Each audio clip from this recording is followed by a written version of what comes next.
Hello and welcome to Granada Reports, live with the latest across the northwest. Hello, thanks for joining us on the programme this evening.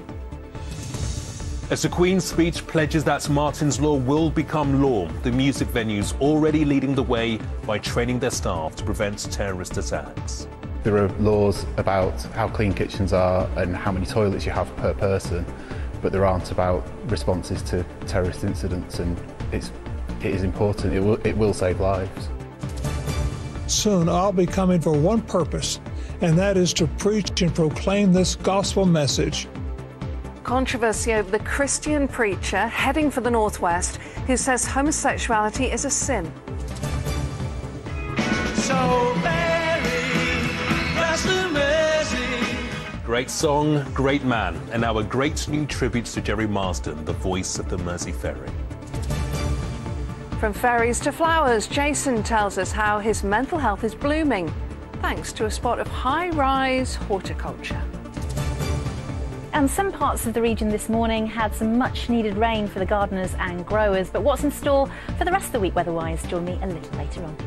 Well, first, it's designed to reduce the threat of terrorist attacks. The proposed bill to adopt Martin's Law in memory of Martin Head, who died in the Manchester Arena attack, has been included in the Queen's speech. Martin's mother, Fegan Murray, has long campaigned for venues to introduce better security measures. She says this is a major step forward. The new Protect duty would require staff in public venues to carry out counter-terrorism training. They'll also be required to do risk assessments of potential threats and to have a plan in place to deal with the terrorist incidents. Our correspondent Elaine Wilcox has been to a music and education venue. They've done the training and say it will keep people safe. Band on the Wall has been at the heart of Manchester's music scene. The venue's known for its live music, and it's just had a £3.5 million refurb, and staff are having counter-terrorism training. Some aspects of the training are quite daunting and scary because it's, you know, a terrorist attack is obviously a frightening thing to be involved with. Now we've done the training, I do feel that we would spot suspicious activity more easily. And do you think it's made you as a business safer? Yes, there are laws about how clean kitchens are and how many toilets you have per person, but there aren't about responses to terrorist incidents, and it is important. It will save lives. The Protect Duty bill is now in the Queen's speech after a tireless campaign by Fegan Murray, almost 5 years after the Manchester Arena attack. What it means for Manchester is that hopefully when people go out and about in the evenings, they know they're just a bit safer because the staff know what to do. The staff are trained, they're prepared. Fegan's attended most of the training sessions, thanking businesses for adopting Martin's Law in memory of her son and the 22 people who died. Manchester have come up trumps, absolutely, which is totally humbling beyond belief, because I'm so proud of the way the city has responded and the nighttime economy have responded, and they have voluntarily adopted Martin's Law. Some feared it would mean airport-style security in all public places. The council says this is a proportionate response and not just a tick-box policy. It's about being sensible, it's common sense, but actually businesses do talk, the business community talk to each other, and those that have been through it are able to share that and say, you know, this has helped us get on board, so it's been a really good way of working together, and I think it will continue to grow. While we wait for government and legislation to catch up, we can't stand still, we will keep moving and pushing people to join us on this journey. This popular bar is among 270 businesses who've adopted Martin's Law. It's taken several years, but Manchester is now leading the way, challenging others to take practical steps to improve security without waiting for the Protect duty to become law, and they're forced to do so. Elaine Wilcox, ITV News, Manchester. And well done to Fegan Murray for her tireless campaign on that issue. Well, next, the controversy over the imminent arrival of an American preacher who has publicly proclaimed that God defines homosexuality as a sin. Yes, Franklin Graham is an evangelical Christian and missionary. He's bringing a tour called God Loves You to the Exhibition Centre in Liverpool on Saturday. But there is strong opposition. And some members of the city's LGBTQ+ community are holding their own event. That is called Liverpool Loves You, to show the city is an inclusive place where everyone is welcome. Our Merseyside correspondent Andy Bonner has more. I want you to know tonight that God loves you. He says he's here to share a message of hope, but it's Franklin Graham's views on homosexuality which are upsetting some. He underestimates people's resonance on social media in particular. He just thinks that this is a good way for him to preach his beliefs without understanding the consequences of that, unfortunately. You can have a new beginning tonight. The son of preacher Billy Graham has previously described same-sex marriage as a sin. He brings his God Loves You tour to Liverpool on Saturday, which happens to be the International Day against homophobia, transphobia and biphobia. Those who aren't involved in church and faith can think that somebody like him speaks for all of us. It's not true. It's blatantly not true. Franklin Graham wrote an open letter to the LGBT community in the UK in 2020 when he tried to come last time, and he wrote as if it weren't possible to be LGBT and Christian. That's not true. In that letter, Franklin Graham said he was coming to the UK to share the gospel, not hateful speech. He wrote, "The rub, I think, comes in whether God defines homosexuality as sin. The answer is yes. But God goes even further than that," he said, to say that we are all sinners, myself included. My message to all people is that they can be forgiven. Sexuality is given by God in creation, and therefore if you are condemning that, then you are condemning something about God as well. The root and core of who we are is made in the image of God, and that includes people in same-sex relationships, in opposite-sex relationships, and even Franklin Graham himself. God loves us and he's willing to forgive our sins. Soon I'll be coming for one purpose, and that is to preach and proclaim this gospel message and give people an opportunity to respond to the gospel. So get involved and begin to pray. He's doubled down on some of the things that previously he's been accused of saying about, people who happen to be gay, about that being a sin, instead of saying, everybody in God's eyes is treated equally. As Franklin Graham takes to the stage, Liverpool's faith and LGBT+ communities will unite for Liverpool Loves You, an inclusive event at Liverpool Parish Church. Everyone's entitled to their own opinions and their own ways of activism, and the community will respond. You want to try and take the spotlight off him? Well, we can share. There's always room for activism. We can share activism, that's fine. It's just about, celebrating everyone's message and actually understanding that, love wins all. Franklin Graham wasn't available to take part in this report, but has said he's not coming to the UK to speak against anybody, rather for everybody. The rector of Liverpool says Reverend Graham is welcome to visit any day to meet the diverse people in his congregation.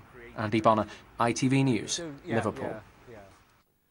Well, next tonight, and a court's heard that social workers were going to recommend against a couple from Cumbria being allowed to adopt a baby who died in their care. Yeah, Leyland Corkill was only 13 months old when he died in January last year, a day after he suffered brain injuries at the home of Laura and Scott Castle in Barrow. Our correspondent Sangeeta Lal has been watching the trial of the couple at Preston Crown Court. Well, this is just an awful story about a baby boy who died at the hands, the court has heard, of a woman meant to protect and love him. Leland James Corkill died from brain injuries while in the care of Laura and Scott Castle. Now, he's not actually the couple's biological son. He's a child they were hoping to adopt, and he'd been living with them for 5 months before his death at their home in Barrow. But actually, on the day he died, jurors were told he sustained injuries that could only have been caused by extreme force. Injuries his hopeful adoptive mother claimed were caused by him falling off the sofa, but that is something she changed yesterday when she admitted killing him by shaking him. And actually today in court she wept as she said at the time of his death she felt overwhelmed and drained, and every second of every day she wishes she could change what happened. Now, during the time Leland was living with the couple, they were visited regularly by social services, and actually jurors were told social workers were going to recommend against him being permanently placed with them. Now, Mr Castle also spoke today of how excited he had been at the thought of Leland living with them as a family. He denies allowing or causing his death. Mrs Castle also denies murder but pleads guilty to manslaughter. Today she said she just felt overwhelmed and that she was sorry and accepted that she had caused the death of her child. Sagita Lal reporting for us there. A man has been arrested on suspicion of murder after a woman's body was found in a house in Liverpool. 43-year-old Lorraine Cullen was pronounced dead in Radway Road in Huyton. The 21-year-old man, who was known to the victim, is in custody. A new report has found the Cheshire Constabulary isn't providing a good enough service when it comes to protecting children. Her Majesty's Inspectorate of Constabulary said the force did some good work, but that more improvements needed to be made. A spokesperson for the force said that staff are undergoing a new extensive training programme. The baton relay for the Commonwealth Games will pass through the northwest this summer. It'll take a trip on a zip wire in the Lake District and visit Blackpool's Tower Ballroom. The Games take place in Birmingham at the end of July. Well, next tonight, and we are all facing sharp rises of hundreds of pounds in the cost of energy bills at the moment. Yeah, in Liverpool, though, a series of apparent mistakes by staff at the City Council have landed taxpayers with extra energy bills that run into millions of pounds. The Mayor of Liverpool, Joanne Anderson, is calling for an immediate investigation. Our correspondent Anne O'Connor is in Liverpool for us this evening. Anne, what's gone wrong? Well, Gamal, the Council Chief Executive, Tony Reeves, who came into the job promising to sort out how Liverpool Council was run, has apologised for what he calls control failures and errors in the decision-making process. Those errors are that council officers didn't inform council politicians that their energy supplier, Scottish Power, would no longer be serving commercial customers. Now, the council's energy bill had already jumped from £10 million up to £26 million. It will now have to find a further £4.5 million, and that is before the much anticipated price hikes that we expect towards the end of the year. Well, the Labour Mayor, Joanne Anderson, has tweeted she is clearly hugely angry about the situation. She says, following a serious failure to secure an electricity contract with Scottish Power, I have ordered a full investigation into what went wrong at every level. Now, she pointedly says that investigation will be conducted by independent external auditors and not council officers. Well, opposition councillors from the Lib Dems have said that that £4.5 million budget shortfall may well impact on frontline services the council has to supply. All this as government commissioners, troubleshooters have moved into Liverpool Council to run departments here after a damning report in 2021 found serious breakdowns in government and a deeply concerning picture of mismanagement. Liverpool Council says it is now trying to find a more long-term energy supplier. Come on. OK, Anne, thank you. Well, lots still on the way on the programme. Coming up. This age-old club is hoping to recapture its youth, or at least its Youth Cup, a trophy they haven't lifted for 10 years here at Manchester United. Will be live at Old Trafford with all the build-up. And on the rise as we head towards the weekend, the UV sunburn risk as well as the tree and grass pollen. What does that mean about the weather as we head towards the next couple of days? Full forecast a little later on. Here's what's still to come on the ITV News at 6:30 with Charlie. Warnings of debt and destitution. 1.5 million households now have more money going out than coming in as the cost of living crisis forces us all to cut back. At 7 p.m, a special report on the hospices facing a staffing crisis. Rebecca Vardy defends accusations she leaked stories to the press, and tonight's jackpot is an estimated £184 million. Was it you? The search for the Euro Millions winner who scooped a record-breaking jackpot.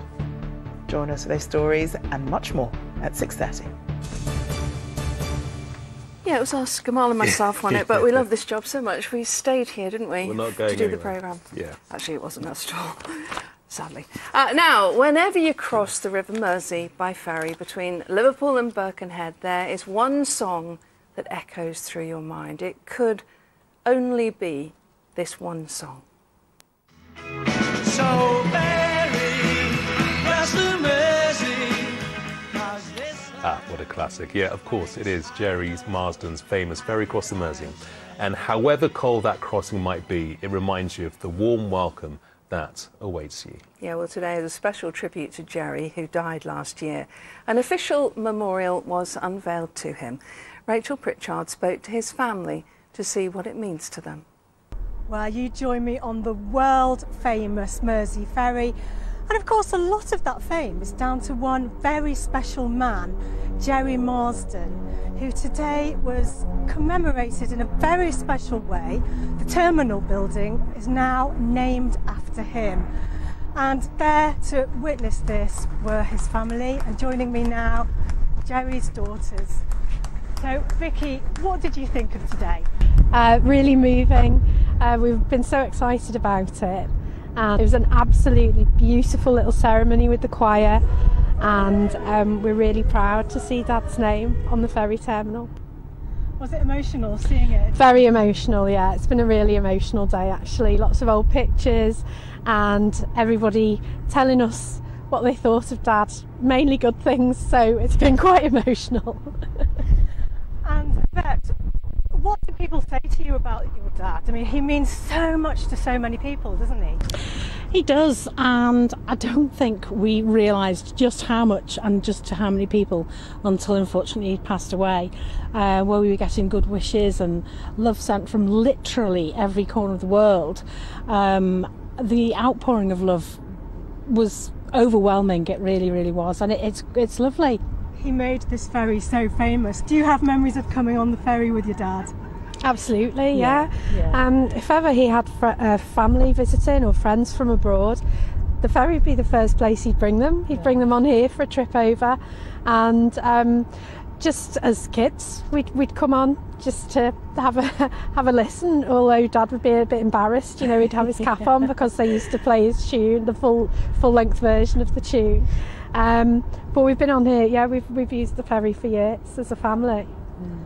And now Steve Rotherham, Metro Mayor, is joining us. Steve, why did you decide to give this honour to Jerry? Well, I spoke to the family, and the family thought it was right that we should commemorate his part in this wonderful city and its musical history. After the Beatles, Jerry Marsden is probably the most famous export of Liverpool, and he loved the area he was from and sung about the things in our area, such as the ferry that we're on today. Thank you very much. This really is a fabulous ferry in a fabulous city, and now it's named after a fabulous man. Get a chance to come down here when you can. Yeah, lovely to hear his girls talking about him so fondly there. Great tribute. OK, let's get on to sport now. And while the title race rages on between Manchester City and Liverpool, tonight Manchester United hope to crown their team of future Premier League stars. It's the FA Youth Cup final, and Chris Hall joins us live from Old Trafford. Chris, a big night for United's youngsters. Yeah, it was once famously and incorrectly said about Manchester United that you can't win anything with kids. Well, one of the things that you can win, of course, is the FA Youth Cup, and nobody has won it more than Manchester United. 10 times they've lifted it, but not since back in 2011. So lots of excitement around Old Trafford tonight, with 70,000 tickets sold. And with me tonight is Manchester United's head of academy, Nick Cox. Nick, tell me, why are Manchester United fans so invested in this cup final tonight? Well, the Youth Cup has a strong history for this football club in particular. We won the very first competition all those years ago. We won it 5 times in a row, the first 5, and Bobby Charlton, Duncan Edwards, the greats have all played in this competition, so our fans hold it close to their heart, and it's nice that our boys have got an opportunity tonight to potentially follow in the footsteps of some wonderful players that preceded them. Well, let's look back at that team of 2011, the one that won that one. There was some great talent in there, wasn't there? You've got Paul Pogba and Jesse Lingard, who went on to become such huge stars here at Old Trafford, Ravel Morrison, Michael Keane. Which players should we be looking out for tonight? Which players are on the team sheet that might break it into Premier League ranks, do you think? It's a difficult question to answer. I think people who've seen the previous rounds know we've got a lot of talented footballers, and hopefully tonight a few of them will entertain, as we always encourage them to. But to pick one out is very, very difficult, puts a lot of pressure on that individual. But also, on a night like this, anyone could step up and deliver something that just captures everyone's imagination. So what I would encourage is for people to look out for both sides, two wonderful teams. It's so exciting to see youth and kind of the future of potential boys that may well go on to play in the Premier League for either team. Well, Manchester United are one of those giant clubs that have the spending power. They could go out and buy whoever they wanted for the first team. So explain to me, why is it still so crucial that a club of this size has a thriving academy setup? It's just what we do. Youth has seen this club through its darkest days, and it's seen it through its most successful days. European Cups and leagues and FA Cups. It's what the fans expect. It's what this club is built on. So it's important that me and my staff make sure that we continue that long thread of young players making up the part of a successful first team. Well, Nick, good luck tonight. Fingers crossed for you. Hopefully you lift that trophy again one more time. But meanwhile, an ex-Manchester United captain has been making the headlines again, having a little pop at Pep Guardiola. Patrice Evra says that Manchester City don't have any leaders in their team because, he says, the manager, Pep Guardiola, doesn't want personalities in his squad. Guardiola has hit back at the Frenchman, suggesting he's just trying to put himself in the frame for a job here at United. Well, I had nice, incredible players in my past as a manager in Barcelona, Bayern Munich and here. I could give you a good list about the terms of personality and characters. Most of them win the World Cups and European Cups, Champions Leagues and leagues. But maybe it's right. Or maybe it's doing a good code to come back to Man United to work there. Maybe. Yeah, good chance now. Good, Patrick.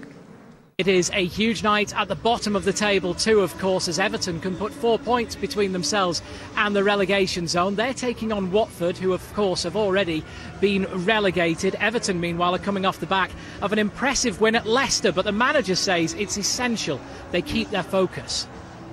As much as we enjoyed the weekend, it was a game that got us out of a relegation zone with games to go. It's very dangerous now to relax on that. So as much as we can talk about the fans and the great atmosphere, us as players and staff, the only message is that we have to go and now finish the job, which is a tough job. We have to expect the worst everywhere else. Everyone else can win, but we can control ourselves. So there's absolutely no way we can relax. That's the biggest message. In today's other football news, Blackburn Rovers have confirmed that their manager Tony Mowbray has left the club by mutual consent. In his 5 years in charge, he guided Rovers back into the Championship and finished the season just 2 places outside of the playoffs. Mowbray says it's time to let someone else have a go. It's also a huge night for Stockport County, who can reclaim top spot in the National League tonight. They only need a draw against Torquay to do that. But here at Old Trafford, only a win will do for the 70,000 fans who are hoping Manchester United can reclaim their Youth Cup. Yeah, that pitch looking great there. Chris, thank you. Now, a lot of us were inspired to try new things when we were locked down because of the pandemic. Everything from baking to painting. But one man got all creative with his balcony, turning it into a beautiful oasis of a garden. Yeah, Jason Williams had felt his mental health was suffering after he moved into a flat on the 18th floor in Manchester, and he thought the garden might help. He soon realised there was little or no advice out there for people like him trying their hand at high-rise gardening, and that's how he became a star of the internet. Continuing our coverage of Mental Health Awareness Week, Tim Scott went right to the top for this story.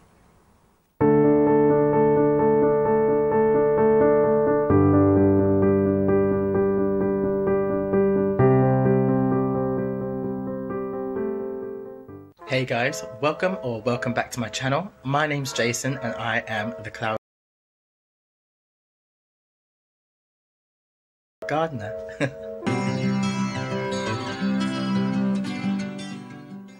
18 floors up in the middle of Manchester, Jason Williams and his cloud garden, as he calls it, have become internet sensations. Jason's amassed thousands of followers on social media, all keen to hear his tips and advice for growing flowers and vegetables on a tower block balcony.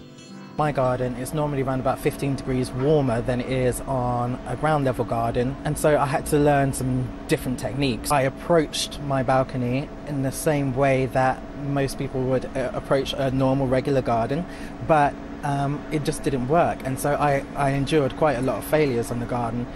until I realised that this is not just a collection of pots, it's actually an ecosystem. Until a couple of years ago, Jason was unhappy at work and his mental health was deteriorating. Starting his cloud garden during lockdown and sharing his journey online, though, has really turned his life around. So I've probably had mental health issues for the past 15 years. Now I'm getting to a point where I'm able to recognise the signs, I know how to manage myself properly, and gardening is a really big, strong component to that. Jason's success has led to him becoming an ambassador for Thrive, the charity who help with people's physical and mental health through gardening and horticulture. The evidence tells us that to spend time in a garden is to improve your mood and essentially gain a boost to your well-being. And Jason did that wonderfully with his balcony garden, creating a space out of very little, and then to share that with others, to give people inspiration and a chance to think about how they might apply the same things for their own health and be able to really make the most of the opportunity to share and be social through gardening. Jason's exploits with his cloud garden then could be just the ticket to help people distress and unwind in an era when more of us than ever are living the high-rise city centre lifestyle. Tim Scott, ITV News, Manchester. And the weather from Gardeners, here's Kerry. That sunshine really made your eyeshadow pop, you know. And you put the wipe in the bin, not the toilet. United Utilities sponsors ITV Granada weather. Go ahead, Queen. Hello, very good evening to you. It eventually became a mixture of sunshine and showers across the region today after that pretty soggy start, especially for parts of Greater Manchester, Cheshire and the High Peak first thing this morning. Some good sunny spells though throughout the day. A big thank you to Marcus Milton for this great shot, but thicker cloud amounts perhaps at times as we head through into tomorrow and Friday, although we are expecting as well some bright spells, but some fairly strong winds, still quite breezy from the west for the rest of the working week. It's not really until the end of Friday that high pressure does start to build, bringing some really nice warm air for Saturday and Sunday, and hopefully with that, dry and bright with some nice sunny spells too. So during the course of this evening, still 1 or 2 showers in the mix. Mostly tonight it will be dry and clear, and with lighter winds, temperatures are likely to take a little bit of a tumble, so it's a fairly chilly night in rural sheltered spots. 2 or 3 Celsius not out of the question.